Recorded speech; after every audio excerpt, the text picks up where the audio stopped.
for today's video nga mga amiga ay naglabas at magdi-display na naman nga tayo ng mga paninda nating pinya. Naglaga na naman nga tayo ng 2 tray na itlog. At para gawin nga natin ang tokneneng para ating pangbenta, bumili na nga rin ako mga amiga ng ating fried isaw, calamari at tapos tokwa. Tapos pitimplahan at ipipirito na naman natin. Nang araw mga amiga at andito na naman nga ang tinderang alipin nga ng pera kaya dali-dali na nga natin kinuha yung ating mahiwagang trolley tapos yung box nga ng hito tapos pinagsasakay nga natin yung mga pinya nga dito para nga isang buhatan na nga lang din dahil nga itatawid nga natin to sa kabila doon na nga din tayo dumaan sa pedestrian lane at after nga nating maitawid ito naman nga at ibinababa na nga natin yung ating mga kinargangang pinya para nga ma-display na nga rin natin para makapagtumpok-tumpok na nga rin tayo ng mga pinya natin na 3 for 100 may 50, may 60, yung pinakamalaki ay 80. May pa-previous nga tayo mga amiga na libre balat na nga din kung mahihintay nyo nga lang. So after nga nyan mga amiga pagdi-display nga natin ay nagpagawa na naman nga ako kay Papa ng pangmata nga natin ng pinya.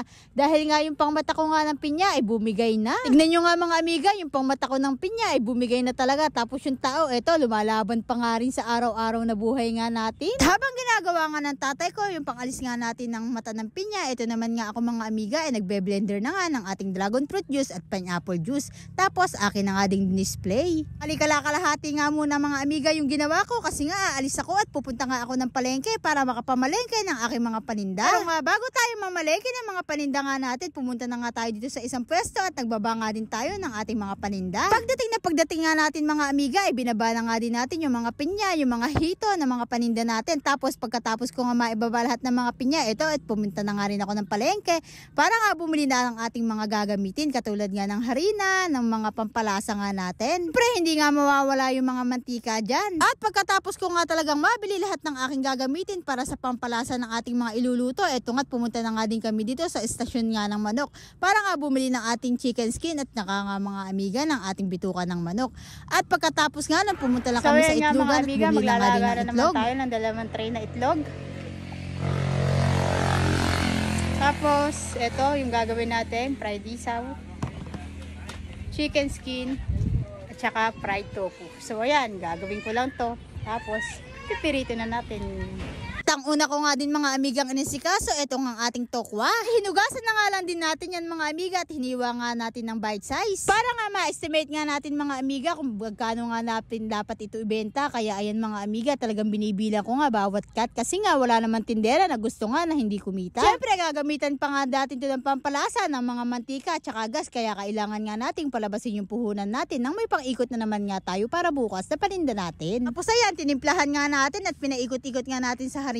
Dahil nalinis at nasalang ko na nga din mga amiga yung ating mantika, talagang hinintay nga lang din natin na uminit. Tapos ayan, nagsalang na nga rin tayo ng mantika. Dahil mga amiga, madali nga lang din talagang maluto yung tokwa. Talagang ito, yung ating tokwa, tignan nyo naman yung kung gano'ng ang kadaming yung spices niya, kitang-kita nyo naman. Parang fried chicken nga lang din talaga mga amiga ng Jollibee. Crispy nga yung labas, tapos yung loob niya ay moist, juicy, you know. So after nga yan mga amiga, kapag ka nga may maluluto nga ako, ay nilalagay ko na nga din sa cup, tapos i-display ko na nga din. Nang sa ganun nga mga amiga, habang nagluluto nga tayo ay may nabibili-bili na. At habang nagdi-display nga tayo mga amiga ng paninda, eto nga't may bumili ng dragon fruit juice kaya't atin munang hininto yung ating ginagawa tapos pinagbentahan nga muna natin. Pagkabenta nga natin ay tinuloy na naman nga natin yung ginagawa nga natin kasi nga napakadami ko pa nga din talagang ipipirito. At after ko nga din talaga mailuto nga yung mga tokwa, sinunod ko naman nga yung ating ginawang tokneneng. Tinimplahan ko na nga din mga amiga sa gilid yung ating chicken skin dahil bitin nga ako mga amiga sa oras ay talagang 20 praso nga muna yung aking ginawang tokneneng para nga panimula. Tapos etong si kuya nga pinag-ihaw na nga rin natin ng ating mga panindang inihaw na hito. Tapos ako naman mga amiga, sinunod ko na nga din na timplahan yung ating mga chicken skin na natira. Tapos akin na nga din ipipirito. At habang nagpipirito nga tayo ng chicken skin ay mag-shoutout nga muna tayo. Thank you and shoutout po kay Madam Nancy Lacanlale from Cebu City. Pakibisita na rin po yung kanyang account. Thank you and shoutout din po kay Ma'am Crispin Magtalas. Thank you and shoutout din po kay Madam Yani from Bataan. So thank you and shoutout po kay Sir Renz Gamurot. Katapos nga din natin mga amiga, maluto yung mga paninda ni Mama. Eto na nga din mga amiga, gumawa na nga rin tayo ng suka. Bari blender nga lang natin yung bawang, sili, sibuyas. Para yung mga taglay niyang pampalasa ay magsama-sama nga dito sa gagawin nga natin na suka. Tapos bumili nga lang din ako mga amiga ng sukang tuba. Tapos sasayan mga amiga, sa paggawa ko nga ng suka, naglalagay nga din ako talaga ng asukal para pampabalanse sa alat at asim. Siyempre hindi nga mawawala ang ating paminta dyan. Ang pinakasikreto nga talaga mga amiga sa aking suka ay naglalagay nga din tayo ng kalamansi.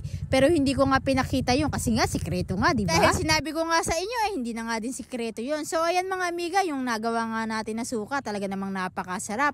At dahil dyan mga amiga, pagkatapos ko nga gumawa ng suka, tumawag nga sa akin yung nanay ko. Tapos ayan, nagpagawa nga din siya ng pang-refill niya nga daw ng pineapple juice. Kaya dahil masururing anak nga tayo, eto nga't gumagawa na naman nga tayo.